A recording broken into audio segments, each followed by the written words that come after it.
Komið sæl og verið velkomin í grænvarpið hlaðvarp Landsvirkjunar. Hér hjá mér Georg Þór Pálsson sem stöðvarstjóri á Þjórsársvæðinu hjá okkur og hann ætlar að fræða okkur aðeins starfsemina þar og starf stöðvarstjórans sem nú mikið og viða mikið starf. Vertu velkomin, Georg. Þakka þér. Nú Þjórsársvæðið, þú stöðvarstjóri þar og það stærsta starfsvæði okkar hjá Landsvirkjun. Við byrjum aðeins á svona grundvallaratriðum fyrir þá sem svona þekkja eiginlega ekkert til. Hvar þetta og hversu margar aflstöðvar eru þetta og hvaða vatnsfall þetta sem það nýta? Við erum staðsett cirka 120 km hérna frá höfuðborgarsvæðinu. Og þar inn í landi, inn í Þjórsárdal, sem hérna mjög fallegt, undir Búrfellinu og svo sem við Heklurætur líka. Og þar erum við með 7 stöðvarhús og 2 vindmyllur. Þar leiðandi í kringum 20 einingar sem að hérna eru að vinna orku. Já. Stærstu hérna og mesta hérna framleiðslan og orkuvinnslan fer fram í Búrfelli en við stækkuðum Búrfellsvirkjun sem áður var 6 hérna vélar upp á cirka 300 hérna megavött eina vél í sérstöku stöðvarhúsi, þannig að það rétt 400 megavött sem framleitt núna í Búrfelli. Já. Og við erum að nýta á vatnasviðinu alveg þarna frá Hágöngum, þar okkar efsta lón sem þá upp í 800 metra hæð. Og síðan eru við þá að nýta og notum Þórisvatn sem okkar stærsta miðlunarvatn. En þangað rennur vatn meðal annars af kvíslónum úr Þjórsá og síðan erum við að nýta líka Túnána, hún beisluð, inn í Krókslón sem hérna miðlunarlónið fyrir Sigöldu. Og Vatnsfell sem efsta virkjunin okkar, hún hérna nýtir fyrst vatnið úr Þórisvatni. Og svo erum við með Hrauneyjar þarna fyrir neðan, Búðarháls og Sultatanga, en ofan í Sultatangalón rennur Þjórsáin í raun og óbeisluð og þar tökum við henni og nýtum hana þá í gegnum Sultatanga og Búrfell stöðvarnar. En hins vegar hinn leggurinn sem Túnarleggurinn og þar með Þórisvatn, hann kemur inn í Sultatangalóni líka, þannig að þar mætast þessi 2 stóru vatna hérna kerfi. Já, og þetta í raun og veru sama vatnið sem margnýtt hérna einmitt til þess að lágmarka svona umhverfis áhrif og nýta þá innviði sem þarf að setja upp fyrir svona virkjun. Já, það er orða þannig að hérna þetta náttúrulega byggt upp í nokkrum hérna svona skrefum. Búrfellið kemur fyrst, svo kemur Sigöldustöð byggð, svo kemur Hrauneyjar. Þannig að þetta eru fyrstu stóru virkjanir okkar. Já. Sem að koma þarna, þannig að við byrjum neðst og förum svo upp í Sigöldu sem í dag næststærsta virkjunin. En fyrir rúmum 20 árum var Vatnsfell reist þarna fyrir ofan Sigöldu til þess að fanga það vatn sem að við tökum úr miðlunarlóninu Þórisvatni. Einmitt. Og Búrfell svona aðal starfsstöðin á svæðinu hérna við Búrfell. Geturðu sagt svona okkur aðeins frá umfangi starfseminar og þetta margir starfsmenn bæði á okkar vegum og hérna verktaka? Já, í Búrfelli við erum búin að gera út frá Búrfelli núna í nokkuð mörg ár, þar sem að okkar Base hefur verið þar sem við erum með mötuneyti og gisti aðstöðu fyrir okkar starfsfólk og að hluta til fyrir verktaka. Og það á Þjórsársvæðinu hjá okkur núna eru 46 stöðugildi. Það eru vaktmenn sem að við erum alltaf með mannað í raun og í Búrfelli, bara allan ársins og allan sólarhringinn. Vinna svona hefðbundna vinnudag og eru síðan á bakvakt á yfir nóttina. En það er þannig vaktkerfi hjá okkur að það er alltaf 8 manns frá Landsvirkjun sem eru þarna í Búrfelli og eru þá í Búrfelli og eru þar með að sinna öllu svæðinu sem að nær þá, eins og við segið, það mestmegnis það náttúrulega við erum að sinna stöðvunum en við getum náttúrulega auðvitað lent í lokustýringum og eftirlitum alveg upp í hágöngur. Einmitt. Og það eru líka margir verktakar á svæðinu svona aðallu öfni eða eitthvað? Já, það eru svona að meðaltali eru sé ekki á ársbasis svona 30 manns að meðaltali á hérna hverjum virkum degi hjá okkur. Já. Og búið að vera þannig núna undanfarin ára. Auðvitað misjafnt á milli, það minna oft á tíðum á veturnar og meira á sumrin þegar að hérna við fáum líka inn til okkar sumarstarfsmenn sem eru ráðnir inn til þess að sinna hérna fegrun svæðisins og viðhaldi á því. Einmitt. Hérna býr starfsfólkið þarna á svæðinu eða það er segja á Suðurlandi almennt og er einhverjir sem að búa þarna í húsnæði við Búrfell? Það er í dag er engin með lögheimili í Búrfelli en okkar starfsmenn eru dreifðir sko Suðurlandið og ég held að ég fari rétt með að séu einhvers staðar í kringum 33 sem að búa í raun og veru sko austan Hellisheiðar. Og þar með eru þá einhverju 13 sem eru búsettir á höfuðborgarsvæðinu. Já, einmitt. Hérna hvernig er stemningin í hérna Búrfelli? Er þetta svona er góður andi og væri hægt að gera raunveruleika þátt starfsemina í Búrfelli? Já, nú er stórt spurt hvort það væri hægt að gera raunveruleika þátt. Er það ekki alltaf hægt? Er ekki alltaf hægt að búa til raunveruleika sjónvarp eins og það stendur? Jú. En mér finnst starfsandi vera mjög góður. Við erum með hérna breiðan hóp af starfsfólki á mismunandi aldri. Yngra fólki er með önnur áhugamál heldur en það eldra. Við erum náttúrulega eins og þarna hefur verið í orkugeiranum, við erum svolítið einsleitur hópur, við erum með lítið af konum, það er lítið af konur sem hafa sótt yfir í orkugeiran en þar eru þó að hérna að koma meira og meira inn í geiran en vissulega er hópurinn hjá okkur, hann er svolítið einsleitur og karllægur en það horfið til breytinga og í raun og veru hægfara breytingar í þeim geira eins og það stendur. Einmitt. En hvernig er svona dæmigerður dagur hjá þér? Þú býrð á höfuðborgarsvæðinu, ekki satt? Jú, ég bý á höfuðborgarsvæðinu. Ég ferðast og er mættur í Búrfellum 7 á mánudagsmorgnum og er þar yfirleitt bara út vikuna. Já. Gisti þar er með íbúðareiningu þar sem ég hef til afnota.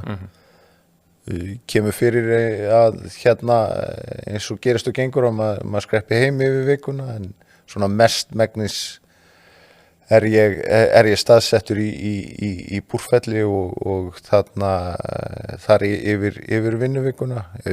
Típisku dagur en náttúrulega oft á tíðum Við erum náttúrulega baksa við hinn ýmsum vandamál, sérstaklega ef að það eru hérna útleysingar á vélum og slíku, að þá fer oft tími í það að skoða það. Sem betur fer er það nú ekki alltaf sem þannig árar, en starf okkar í raun og veru er mjög fjölbreytt. Við erum bæði í tæknimálum, við erum í mannaðsmálum, og við erum líka hérna í þessu eins og margur annar, að hérna við náum orðið að sækja miklu fleiri fundi heldur en við gátum hérna áður, meðal annars vegna þess að tölvusamskiptin gefa okkur kleift að takast á við annars konar verkefni og hérna eigum þar að leiðandi hérna þáttöku í ýmsum verkefnum, jafnvel þó að þau séu stækkunarverkefni eða nýframkvæmdaverkefni, þar sem við sitjum fundi á við aðra sem eru bara staðsettir annars staðar á landinu eða í höfuðstöðunum. Já, einmitt. Eitthvað svona sérstaklega eftirminnilegt atvik úr starfi? Hérna, nú kem ég svolítið óvörum, ég náttúrulega var ekkert búin að búa það undir þessa spurningu, en hérna eitthvað sem að svona skýst upp í hugan? Já, það er náttúrulega hérna marsa að minnast, en kannski eftirminnilegasta atviki svona af þessum hérna úr þessari bílanasögu er þegar bættist hérna sekúnda í alheimsklukkuna og við mistum hluta af Kárahnjúkavirkjun út. Já. Þegar að ég var þar. Já, einmitt. Það er svona það allra eftirminnilegasta, og það gerðist miðnætti á hérna gamlárskvöld, þannig að nýja árið byrjaði þá með pompi og prakt. Já, það hérna, já, getur útskýrt það eitthvað aðeins betur, hvað gerðist? Það er alltaf með vissránulega fresti, þá leiðréttist alheimsklukkan eina sekúndu, og þarna, þetta var 2009 ef ég man rétt, og það var hjá okkur böggur í iðtölvunum sem að gerði það að verkum að hérna tölvuna skildi ekki alveg hvað hafði gerst, og tóku bara hérna öryggið á það og sett okkur út. En okkar starfsmenn voru snöggir að koma inn og álveri keyrði upp aftur, en þetta var óþægileg tímasetning og hérna kom okkur svolítið á óvörum. Já, skiljanlega. En ef við svona vikið með að svona sambýlinu við fólkið þarna í sveitinni á Suðurlandi, hvernig eru svona samskiptin okkar við nærsveitamenn eða nærsamfélagi eins og við kallum það? Við eigum og reynum að eiga hérna góð samskipti við okkar hérna nágranna. Hluti af því er náttúrulega að hérna sumarkrakkandi þeir komu úr nærsveitum. Við reynum að versla við þá sem að eru að reka þjónustu, vélvirkja og vélsmiði og hérna rafvirkja og svona verktaka sem að hægt er að ná í á svæðinu.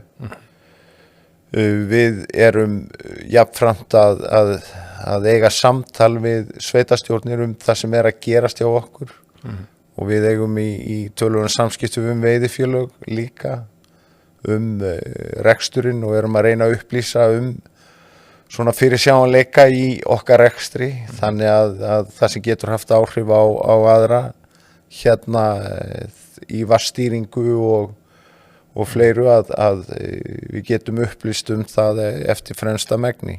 En þó er það nú alltaf svo að hérna það kom upp óvænt atvik og þá hérna þurfum við líka að sittast niður með mönnum eftir á og rýna í að við hefðum geta gert betur, og erum og viljum gjarna verða betri í því að hérna ná tökum og upplýsa og gefa réttar upplýsingar á réttum tíma.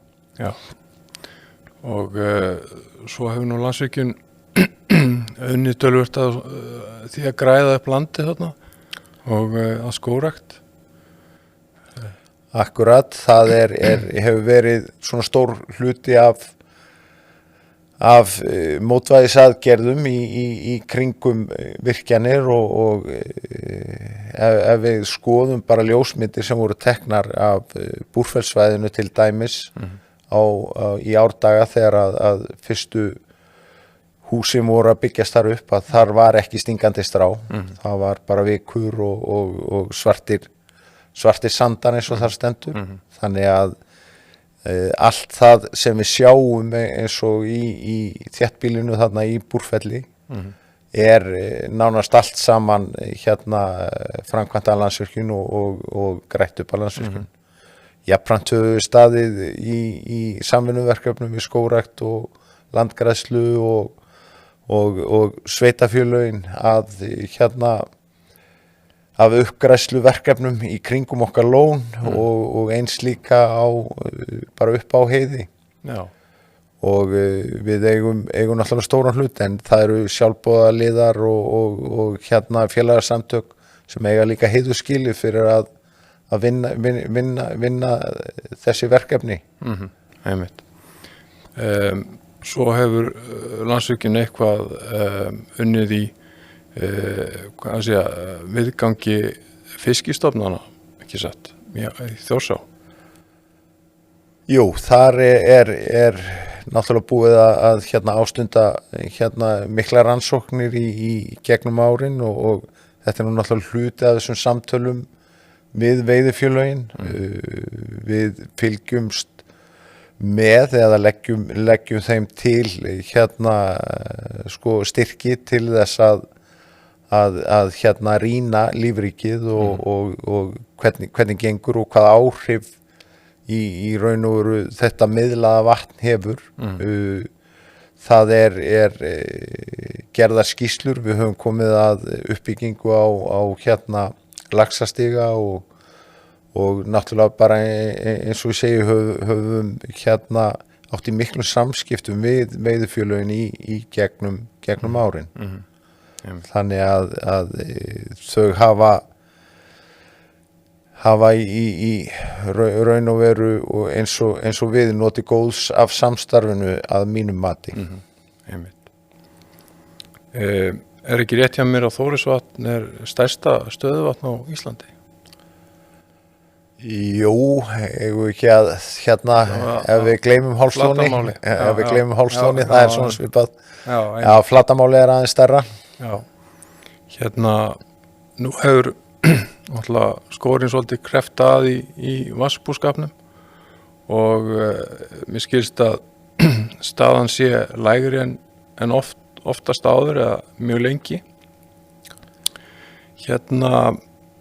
Hvað hefur valdið þessu og hvað er hægt að gera í þessu? Það er bara að bíða eftir því að veðurguðirnir voru okkur hliðhollir. Það er náttúrulega, við erum orðin í uppseltu kerfi. Já. Og það hefur sitt að segja. Okkur gekk ekki alveg nógu vel að safna síðasta sumar. Það var þurrt og kalt að mörgu leyti, það var ekki mikið rigningar og vetrarblótar í vetur hafa aðeins hjálpað en þeir hafa ekki verið margir. Þannig að þegar að svona árar þá keyrum við Þórisvatn kannski neðar heldur en það sem að við vorum að vonast eftir. Já. En nú erum við að komast í voru aðstæður, þannig að nú förum við að snúa þessu dæmi við og vonandi að fá inn í, ef ekki að segja til að byrja með, inn í Þjórsána og skila því í okkar neðri virkjanir og svo kemur, það er nægur snjór á hálendinu. Já.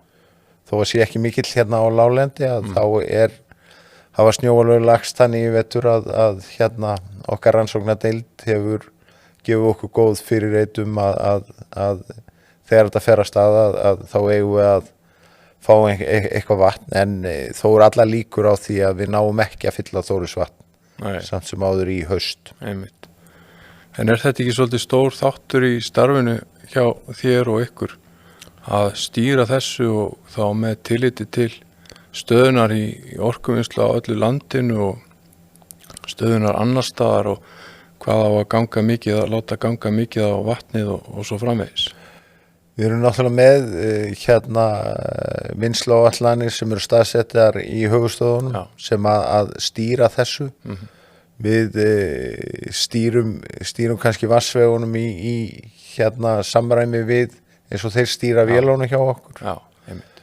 Þannig að, jú, vissulega það fer töluverður tími í spádóma og fylgjast með og passa upp á að við höldum okkur innan þeirra vikmarka sem við setjum. Já. Við erum með ákveðin vikmörk sem við erum með á lónunum og reynum að halda okkur innan þeirra og við vinnum þetta mjög náið með kollegum okkar á vinnsluáætlunum. Já, einmitt. Svo þarf auðvitað að sinna viðhaldi á vélunum og er ekki svona svolítið flókið að stýra því þannig að það kom ekki of mikið niður á orkuvinnslunni? Við erum með áætlanir til 1, 2 og 3 ára okkar viðhald auk þess sem að við erum síðan með svona beiðnir til lengri tíma og við setjum þetta inn. Við erum eyja í raun og veru þó að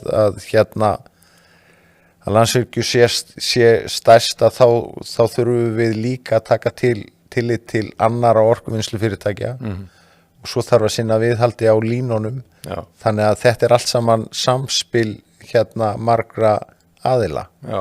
Landsnet heldur utan þetta samspil og lætur okkur í raun og veru ákveðna glugga þar sem að við getum farið í okkar viðhald.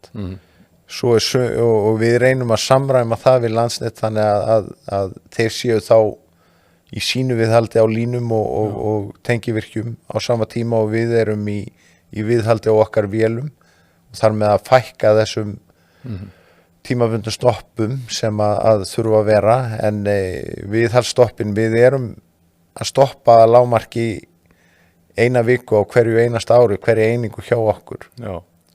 Þannig að við erum með 19 einingar, þannig að það eru 19 vikur. Svo eru sum stopp sem taka lengri tíma. Þannig að stór hluti af árinu er komin undir í ýmis konar viðhald, þar sem að við erum með einingarnar úti. Einmitt. En hvernig er annars svona nýting vélana á Þjórsárssvæðinu svona í samanburði við það sem almennt gerist bæði hér á landi og náttúrulega erlendis hjá vatnsaflsstöðvum? Það er þetta tiltæki sem við köllum með þetta ekki. Jú, tiltæki, það er mjög gott og í þeim samanburðum sem við höfum farið í undanfarið, þá erum við alveg í topp 10 af því sem gerist hvað best. Já. Og stundum má eiginlega segja glögt ekki saugað vegna þess að þegar við fáum erlenda sérfræðinga og ráðgjafa til vinnu hjá okkur að þeir nær undantekningarlaust minnast þeir á hvað stöðvarnar okkar eru vel við haldið og gott viðhald og hreina stöðvar skila sér líka í hærra aðgengi og betri rekstri. Þetta er náttúrulega mikið list að halda vélunum þannig við að til að lengja líftíma þeirra og hámarka nýtingu þeirra og þar með þetta nýtingu á auðlindinni. Já og fjárfestingunni því að þetta eru gríðarlega fjárfestingar sem eru í bæði vélrafbúnaði og ekki síst í stíplumannvirkjum. Já, einmitt. Þannig að það eru kannski vélar hjá okkur sem að eiga ekkert að vera í svona góðu standi með það sem svona gengur og gerist og gert ráð fyrir í byrjun. Já, eins og við höfum komið kannski inn á að við erum eyja þannig að við kannski þurfum að hugsa svolítið öðruvísi. Einmitt. Og nýtingin á Þjórsárssvæði þannig að neðstu virkjanirnar Sultartangi og Búrfell eru nánast keyrðar konstant og Búðarhálsfossinn líka en við erum að variera og taka út á nóttinu og oft á tíðum vélar í Hrauneyjum og Sigöldu og Vatnsfelli. Einmitt. En vissulega líka gamla Búrfell þegar við höfum ekki nægilegt vatn að þá náum við að hvíla vélar sem að hafa undanfarin 50 ár fengið að snúast að því að þá áttum við ekki næga orku. Já, einmitt. Þannig að orkuskortur kannski ekkert nýtt að nálinni, hann hefur alltaf... Nei. Ekkert nýtt undir sólinni. Nú varst þú eins og komst aðeins inn áðan, þú varst stöðvarstjóri í Fljótsdal, sem fyrir austan, áður þú komst á Þjórsárssvæðið og fluttir í þangað. Hver munurinn á því að vera á Þjórsárssvæðinu eða á Austurlandi? Báðir staðir eru alveg dásamlegir og hérna á Þjórsárssvæði eru kannski, við erum með dreifðari starfsemi, við erum með opna farvegi í vatnsvegum og við erum kannski að komast líka á þann tímapunkt að við erum komin með meira áreiti inn á starfsvæðin okkar að hendi ferðamanna. Þannig að ég hugsa að það sé kannski stóri munurinn að í Fljótsdal eru við með gríðarlega mikilvæga orkuvinnslu og stöð og þar eru við í einu stöðvarhúsi en við erum í 7 stöðvarhúsum á Þjórsárssvæði. Einmitt. Þannig að þetta er svona dreifðar og kannski meira svona multitask. Já, það er eins og í Fljótsdal að þar erum við líka eins og ég sagði með lokaða vatnsvegi sem að skiptir alveg töluvert miklu máli á veturnar þegar að eitthvað gerist að þá þurfum við í raun og veru minni áhyggjur að hafa vatnsvegunum en hins vegar þegar allt í ís og klammað á Þjórsárssvæði á veturnar þá getum við þurft að hleypa framhjá og þá þurfum við að koma vatninu og koma því ákveðin farveg sem að getur verið hamlandi fyrir út af ís og snjó og klaka og það getur verið bara töluvert áskorun að sjá hvað við erum að gera vegna þess að við sjáum lítið út af vondu veðri þegar við erum í okkar vatnsstýringu. Já, einmitt. Svona að lokum geturðu sagt okkur aðeins svona frá sjálfum þér og hver er þinn upprinn, hvaðan ert á landinu og hvernig endaðirðu í þessu jobbi? Já, þú segir nokkuð. Ég fæddur og uppalinn á Reyðarfirði og þá kannski alinn upp við ákveðin stóriðju draum þegar að ég alast upp þá var pabbi meðal annars í að vesenast í sveitamálunum og þá var alltaf draumurinn að það yrði uppbygging á Reyðarfirði. Afi minn var vélgæslumaður hjá Rafveitu Reyðarfjarðar í virkjuninni sem þar. Þannig að það má eiginlega segja fyrstu minningar eru úr virkjun. Þannig að sennilega hef ég bara fengið þetta í uppeldinu að þetta væri eitthvað sem ég langaði til að gera. Þannig að allir það sé ekki svona megin. Ég fór menntaskólaleiðina, stúdent.